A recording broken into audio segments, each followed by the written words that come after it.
Hello दोस्तों। तो क्या हाल है? तो आज हम जो है इस मिरर सूत्र के बारे में पढ़ने वाले हैं कि इसको हम कैसे डेराइव कर सकते हैं। ठीक है, बोर्ड्स एग्जामिनर में जो है अ, ये मायने रखता है और इससे मतलब 5 मार्क्स का क्वेश्चन जो है जनरेट होता है कि किसी भी मिरर में मिरर फॉर्मूला को डेराइव कीजिए। तो आज हम देखने वाले हैं मिरर फॉर्मूला को हम सब कैसे डिवाइड कर सकते हैं।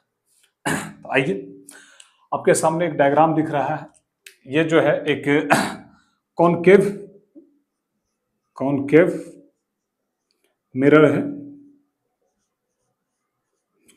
यानी अवतल दर्पण है, जिसमें एक प्रतिबिंब के बनने की के डायग्राम को समझाया गया है। इसमें ये जो ए बी है, यह एक वस्तु है ए बी, और इसका जो है ए डैश बी डैश पर इमेज बन रहा है। ठीक, इस दौरान अगर हम फिगर को समझे तो इससे एक किरण निकला जो दर्पण से टकराने के बाद परावर्तन के पश्चात वह दर्पण के फोकस से होकर परावर्तित हो जाता है। वहीं एक किरण जो कि आपतन कोण आई बनाते हुए ध्रुव पे पड़ता है, यहां से टकराने के बाद वो सेम परावर्तन कोण आर बनाते हुए वह परावर्तित हो जाता है। ये दोनों परावर्तित करने बिंदु ए पर एक दूसरे को कट करता है। इसी कारण से इस वस्तु ए बी का प्रतिबिंब ए डैश बी डैश पर बन जाता है। तो दर्पण फॉर्मूला होता क्या है? 1/f is equal to 1/v plus 1/u, जहां f फोकस दूरी, u वस्तु की दूरी और v प्रतिबिंब की दूरी को इंडिकेट कर रहा है। तो इस चित्र के संदर्भ में अगर इस दर्पण एम डैश में अगर हम देखें कि u क्या होगा, तो वस्तु की दूरी, वस्तु यहां है तो सभी दूरियां ध्रुव से मापी जाती है, तो बीपी और चिन्ह परिपाटी लगाएंगे तो दर्पण से इस साइड की सभी दूरियां निगेटिव लिया जाता है। तो हो जाएगा वस्तु की दूरी u, u को ऐसे लिख सकते हैं कि बीपी वस्तु की दूरी है जो कि माइनस यू लेके चलेंगे। वहीं प्रतिबिंब की दूरी बी डैश पी हो जाएंगे, बी डैश पी जो कि माइनस भी हो जाएंगे, और फोकस दूरी पी एफ हो जाएगा जो कि माइनस एफ।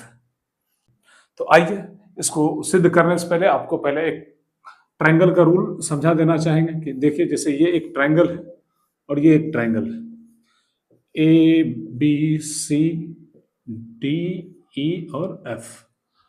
यदि इन दोनों ट्रायंगल के कोई भी दो एंगल, जैसे ये एंगल इक्वल हो जाए और ये एंगल इस एंगल के इक्वल हो जाए, तो ऐसे में ये दोनों ट्रायंगल क्या हो जाता है कि समरूप हो जाता है। यानी इसको ऐसे लिखते हैं कि ट्रायंगल ए बी सी समरूप, या ट्रायंगल डी ई एफ, त्रिभुज डी ई एफ, दोनों के दोनों समरूप हो जाता है। एक बार दोनों त्रिभुज समरूप हो जाएगा तो फिर इसका जो भुजा होते हैं वो भुजा हो जाता है समानुपाती। मतलब कि इसका भुजा ए बी तो उसका भुजा डी का जो अनुपात होगा वही अनुपात, इसका भुजा बी सी उसका भुजा ई एफ, वही अनुपात ए सी और डी एफ में भी देखने को मिलता है।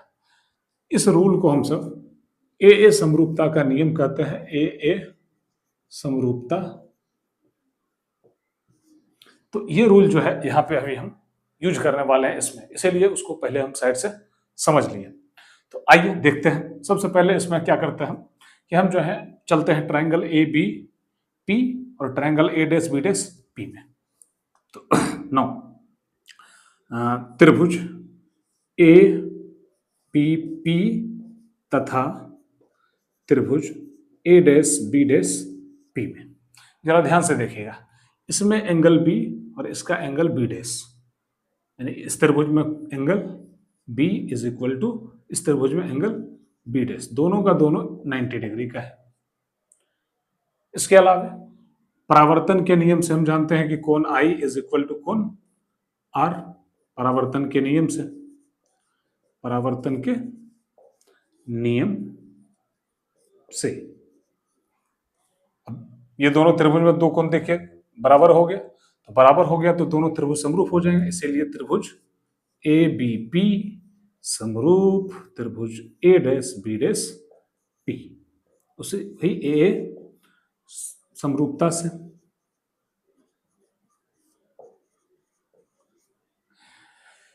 अब हम जानते हैं कि जैसे त्रिभुज समरूप हो जाता है तो उसके भुजाएं समानुपाती हो जाता है, तो हम क्या करेंगे, इन दोनों त्रिभुज की भुजाओं को समानुपाती करेंगे। इस दौरान आप एक बात का ध्यान रखिएगा कि ये जो कर्ण होता है, कर्ण को शामिल नहीं करना है, ठीक है। कर्ण को अगर शामिल करता है तो जुठे का कंफ्यूजन हो जाएगा, क्योंकि हमको प्रतिबिंब की ऊंचाई और प्रतिबिंब की दूरी से ही काम है, तो हम उसी को लेके चलेंगे, यानी इस त्रिभुज का हाइट और ये बेस, इन दोनों को लेकर चलना है।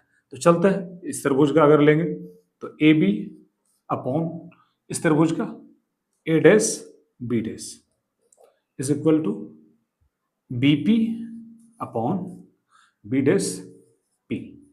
इसको मान लीजिए इक्वेशन फर्स्ट। फिर आगे हम चलते हैं एक बार और एक त्रिभुज में। उस त्रिभुज को जो आप ध्यान से देखिएगा, थोड़ा सा उसमें मतलब जो है अप्रोक्सीमेशन का यूज किया जा रहा है, तो थोड़ा ध्यान से देखिएगा कौन कौन सा त्रिभुज ले रहे हैं। अब त्रिभुज PNF तथा त्रिभुज A dash B dash F में, A dash B dash F में। अब यहां पर आपका एक सवाल हो सकता है, क्या सवाल ये होगा कि ये तो परपेंडिकुलर नहीं है यहां तो, लेकिन अगर हम यहाँ पे एक परपेंडिकुलर डाल भी देते हैं तो वो जो है P के इतने समीप होगा कि उसको हम बिंदु P ही मान सकते हैं, इतना समीप होगा कि उसको हम बिंदु P ही मान के चलेंगे। तो ये अप्रोक्सीमेशन हम पहले ही दिमाग में लेके चलते हैं कि यहाँ जो एंगल बन रहा है उसको 90 डिग्री ले लेते हैं। ये दूरी बहुत कम होने के कारण यहाँ अगर हम इस बिंदु को P बोल रहे हैं तो इस बिंदु को भी P ही बोल देंगे। तो इसी को ध्यान में रखते हुए हम चल रहे हैं। अब चलते हैं दोनों ट्रायंगल में। इसमें देखिएगा इसका एंगल P और इस त्रिभुज में एंगल B डैश 90 डिग्री का है, और साथ में इस कोण को देखिएगा, इस त्रिभुज में एंगल NFP, इस त्रिभुज में angle A dash F B dash, A dash F B dash equal, ये हो गया सम्मुख कोण, पुनः दो एंगल इक्वल हो गया है, मतलब तो हम क्या करेंगे, दोनों त्रिभुज को कर देंगे फिर से समरूप। तो कर दीजिए त्रिभुज, इसीलिए त्रिभुज PNF समरूप त्रिभुज A dash B dash F, वही ए समरूपता के रूल से। एक बार समरूप हो गए तो चलिए भुजा समानुपाती करते हैं। इसका भुजा हो जाएगा NP, इसका भुजा हो जाएंगे A डैश B डैश, फिर इस त्रिभुज का बेस ले लेते हैं PF और इसका बेस हो जाएंगे B डैश F। अब थोड़ा ध्यान दीजिएगा क्या कि NP को अगर हम चाहें तो AB भी लिख सकते हैं, क्योंकि ये एक रेक्टेंगल है, रेक्टेंगल के आमने सामने की भुजाएं बराबर होता है, तो हम वही काम कर रहे हैं कि AB बटा A डैश B डैश और PF बटा B डैश F इतना ले लेंगे। इसको यहाँ दिखा देते हैं कि ये जो NP है, NP is equal to AB, तो इसको मान लीजिए इक्वेशन सेकेंड और ये है फर्स्ट। तो फ्रॉम फर्स्ट और सेकेंड, एक और दो से LHS साइड देखिए दोनों का इक्वल है, तो हट जाएंगे तो RHS साइड दोनों का इक्वल हो जाएगा। इसका हो गया BP बटा B डैश P और इसमें हो जाएंगे PF बटा B डैश F। अब इसमें अगर आप गौर करें तो एक दूरी को छोड़ दिया जाए, ये इसको अगर आप देखें, इस दूरी को छोड़ करके बाकी जितनी भी दूरियां यहां दिख रहा है, इस दूरी को छोड़ करके बाकी जितनी भी दूरियां दिख रहा है सब में ध्रुव शामिल है। बस यही एक ऐसा डिस्टेंस है जो ध्रुव से नहीं है। तो हम क्या करेंगे, इसको थोड़ा चेंज करेंगे, उसको भी ध्रुव से दूरी में कन्वर्ट करेंगे। कैसे करते हैं जरा चित्र और यहां देखिएगा। ये तो BP का जस का तस लिख दीजिए, B डैश P भी वैसे ही, PF भी वैसे ही लिख दीजिए। देखिए B डैश F को, B डैश F यहाँ पर यह दिख रहा है, तो हम क्या करते हैं कि इसको ऐसे लिखते हैं कि B डैश P में से ये PF को घटा देंगे इतना को, तो क्या बचेगा, B डैश F बचेगा। तो वही काम यहाँ कर रहे हैं कि B डैश P में से पीएफ को घटा देना। चेंज कर सकते हैं, इसको कर दिए। अब देखिए इन सब का जो यहाँ पर यह हमने चिन्ह परिपाटी से मान बैठाया था, उन सब मानों को चुपचाप वहां पुट कर देता है। तो बीपी का मतलब minus U, B dash P का मतलब minus V, PF minus F, उसके बाद B dash P minus V minus, और पीएफ ये हो जाएंगे माइनस एफ, सब में माइनस। बड़ा बढ़िया से हैंडल कीजिएगा, मिस्टेक ज़्यादा होता है यहाँ पे। माइनस माइनस खत्म, यू अपॉन भी, यहाँ माइनस एफ, ये माइनस भी, और minus minus plus F, cross multiply कर दीजिए। तो ये हो जाएंगे माइनस यू भी, ये हो जाएंगे प्लस भी एफ, सॉरी यू एफ, और इधर हो जाएंगे माइनस भी एफ। अब क्या करना है कि दोनों तरफ आप यू भी एफ से भाग दे दीजिए, दोनों पक्षों में यू भी एफ से भाग देने पर करिए, तो क्या हो जाएगा, माइनस यू भी अपॉन यू भी F plus U F upon you भी एफ बराबर माइनस भी एफ अपॉन यू भी एफ। देखिएगा कैसे कैसे करते हैं। यू भी से यू भी खत्म, यू यू खत्म, एफ एफ खत्म, भी खत्म, एफ एफ खत्म।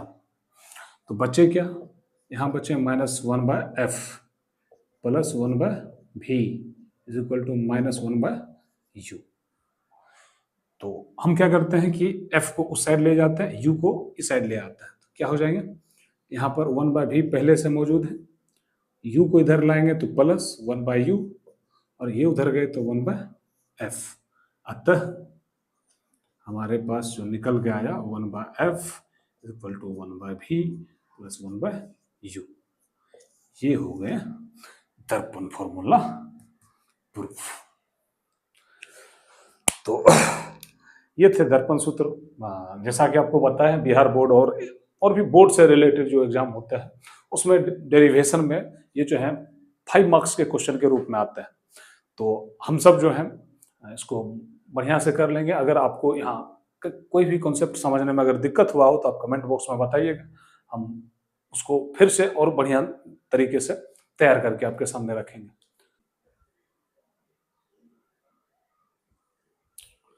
चलिए आइए दोस्तों, तो अभी हम सब ने दर्पण सूत्र के बारे में देखा था। अब जो है दर्पण सूत्र के अलावे एक और कॉन्सेप्ट है आवर्धन का। हम सभी जानते हैं कि आवर्धन जो है मेनली ये बताता है कि प्रतिबिंब जो है वस्तु की अपेक्षा मतलब कितना गुना बड़ा या छोटा बन रहा है, ठीक है। तो उसी आवर्धन के बारे में हम जो है यहाँ पे इसका भी कुछ फॉर्मूला चलता है और इसके बेसिक कंसेप्ट क्या होते हैं शुरू से डिस्कस करेंगे। तो आइए जरा जानते हैं कि आवर्धन होता क्या है, इसका डेफिनेशन क्या है। इसका डेफिनेशन होता है कि किसी भी दर्पण के द्वारा जो प्रतिबिंब बनता है तो वो प्रतिबिंब का जो हाइट होता है, हाइट ऑफ इमेज और हाइट ऑफ ऑब्जेक्ट, वस्तु की ऊंचाई, इसको हम सब बोलते हैं, ये जो हो गया ये प्रतिबिंब की ऊंचाई, प्रतिबिंब की ऊंचाई। और यहां जो ये हो गया वस्तु की ऊंचाई, वस्तु की ऊंचाई। तो इसी को जो है हम आवर्धन या रेखीय आवर्धन m स्मॉल m कहते हैं। तो ये इसका डेफिनेशन हो गया कि प्रतिबिंब की ऊंचाई तथा वस्तु के ऊंचाई के अनुपात को आवर्धन या रेखीय आवर्धन कहते हैं, ठीक है। तो ये इसका डेफिनेशन चलता है। उसके बाद इसके लिए थोड़ा सा चिन्ह परिपाटी का भी रूल है, इसे ध्यान रखिएगा। चिन्ह परिपाटी m के लिए क्या चलता है कि अगर रियल इमेज यानी वास्तविक इमेज बन रहा है, वास्तविक प्रतिबिंब, और एक तरफ है काल्पनिक या वही आभासी काल्पनिक प्रतिबिंब, वर्चुअल इमेज।